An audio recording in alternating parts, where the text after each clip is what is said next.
नमस्कार दोस्तों, चलिए आज फिर एक कहानी सुनते हैं। छोटू नाम का एक छोटा सा लड़का था जो अपने माता पिता के साथ एक छोटे से गांव में रहता था। वो बहुत जिज्ञासु और नटखट था। उसे जंगल में घूमना, पक्षियों की चहचहाहट सुनना और पेड़ों के नीचे बैठकर कहानियां सुनना बहुत पसंद था। गांव के पास ही एक बड़ा जंगल था, लेकिन गांव के बड़े बुजुर्गों ने बच्चों को वहां जाने से मना किया था।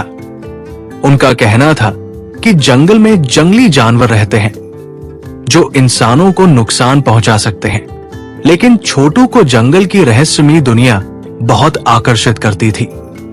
एक दिन जब उसकी मां दोपहर में सो रही थी तो वो चुपचाप जंगल की ओर निकल पड़ा। छोटू जंगल में घुसते ही मंत्रमुग्ध हो गया। वहां बड़े बड़े पेड़ थे जिनकी शाखाएं सूरज की रोशनी को रोक रही थी, जिससे अंदर हल्का सा अंधेरा था। तरह तरह के पक्षी मीठी आवाज में गा रहे थे। अचानक उसे झाड़ियों में कुछ हलचल महसूस हुई। वो थोड़ा डर गया, लेकिन हिम्मत करके आगे बढ़ा। जैसे ही उसने झाड़ियों के पास जाकर झांका, उसने देखा कि एक छोटा हिरन वहां खड़ा था। वो छोटू को देखकर घबरा गया और भागने ही वाला था कि छोटू ने धीरे से कहा, डरो मत, मैं तुम्हारा दोस्त हूं। हिरन रुका और छोटू को ध्यान से देखने लगा। कुछ ही पलों में हिरन को समझ आ गया कि ये लड़का उसे नुकसान नहीं पहुंचाएगा। छोटू धीरे धीरे आगे बढ़ा और अपना हाथ उसकी ओर बढ़ाया। हिरन ने झिझकते हुए उसके हाथ को सूंघा और फिर प्यार से अपनी नाक उसकी हथेली से रगड़ दी। छोटू की खुशी का ठिकाना नहीं रहा। वाह, मैं जंगल में आया और मुझे एक नया दोस्त मिल गया, उसने खुशी से कहा। छोटू और हिरन की दोस्ती जल्द ही गहरी हो गई। हर दिन छोटू चोरी छिपे जंगल आता और हिरन से मिलता। उसने उसका नाम चीकू रख दिया। धीरे धीरे जंगल के अन्य जानवर भी छोटू पर भरोसा करने लगे। एक दिन जब छोटू जंगल में बैठा था तो एक नन्ही गिलहरी उसके कंधे पर चढ़ गई। वो इधर उधर दौड़ रही थी, जिससे छोटू को बहुत गुदगुदी हो रही थी। उसने हंसते हुए गिलहरी को अपने हाथ में लिया और कहा, तुम कितनी प्यारी हो, तुम्हारा नाम गुड़िया रखता हूं। धीरे धीरे छोटू के दोस्त और भी बढ़ने लगे। अब उसकी टोली में चीकू हिरन, गुड़िया गिलहरी, मिट्ठू तोता और भोलू खरगोश शामिल हो चुके थे। छोटू उनके साथ घंटों मस्ती करता। वो मिट्ठू से बातें करता, भोलू के साथ दौड़ लगाता और चीकू की पीठ पर बैठकर जंगल घूमता। एक दिन जब छोटू जंगल में अपने दोस्तों के साथ खेल रहा था, तभी अचानक उन्हें झाड़ियों से कुछ आवाजें सुनाई दी।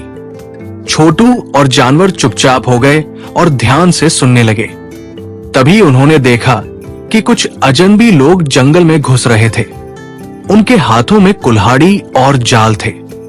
छोटू ने देखा कि वे पेड़ काट रहे थे और जानवरों को पकड़ने की कोशिश कर रहे थे। ये देखकर छोटू बहुत घबरा गया, लेकिन उसने हिम्मत नहीं हारी।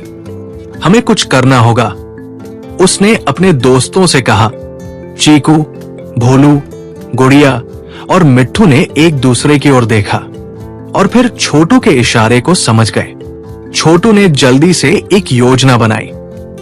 सबसे पहले मिट्ठू ने अपनी तेज आवाज में पूरे जंगल को खतरे की सूचना दी। सभी पक्षी जोर जोर से चिल्लाने लगे, जिससे बाकी जानवर सतर्क हो गए। इसके बाद भोलू और चीकू ने झाड़ियों में जाकर अजनबियों की रस्सियां काट दी, जिससे उनके जाल टूट गए। गुड़िया और उसके परिवार ने उन लोगों के ऊपर सूखे पत्ते और टहनियां गिरा दी, जिससे वे चौंक गए और इधर उधर भागने लगे। उसी समय छोटू ने गांव लौटकर लोगों को बुलाया और उन्हें पूरी बात बताई। गांव के लोग लाठी डंडे लेकर जंगल की ओर दौड़े और उन अजनबियों को पकड़ लिया। गांव वालों ने जब देखा कि छोटू ने कैसे जंगल को बचाने के लिए हिम्मत दिखाई, तो वे बहुत खुश हुए। गांव के मुखिया ने सबके सामने कहा, छोटू ने हमें सिखाया कि जंगल सिर्फ जानवरों का नहीं बल्कि हमारा भी घर है। हमें इसे बचाना चाहिए। इसके बाद छोटू जंगल का हीरो बन गया। इसके बाद गांव वालों ने जंगल की रक्षा करने का संकल्प लिया। वे अब जंगल में गैरकानूनी गतिविधियां नहीं होने देते थे और अपने बच्चों को भी सिखाने लगे कि वे प्रकृति से प्यार करें और उसकी रक्षा करें। छोटू को अपने दोस्तों पर गर्व था और जानवरों को भी अपने इस छोटे दोस्त पर नाज था। अब वो खुलेआम जंगल में जाता, लेकिन अब उसे छिपने की जरूरत नहीं थी क्योंकि पूरा गांव उसके साथ था। दोस्तों, इस कहानी से यही सीख मिलती है, प्रकृति और जानवर हमारे दोस्त हैं। हमें उनकी रक्षा करनी चाहिए क्योंकि उनकी रक्षा में ही हमारी भलाई है। दोस्तों, आज की वीडियो में बस इतना ही। मेरी वीडियो आप लोगों को कैसी लगी कृपया कमेंट सेक्शन में कमेंट करके बताइए। मेरी वीडियो अगर आप लोगों को अच्छी लगी तो आप सबसे ये गुजारिश है कि कृपया मेरे वीडियो को लाइक, फॉरवर्ड और मेरे चैनल को सब्सक्राइब करके बेल बटन को भी दबा दीजिए ताकि मेरे हर वीडियो का नोटिफिकेशन आप सबको जल्द से जल्द मिलेंगे और एक वीडियो में। वीडियो पूरा देखने के लिए बहुत बहुत धन्यवाद।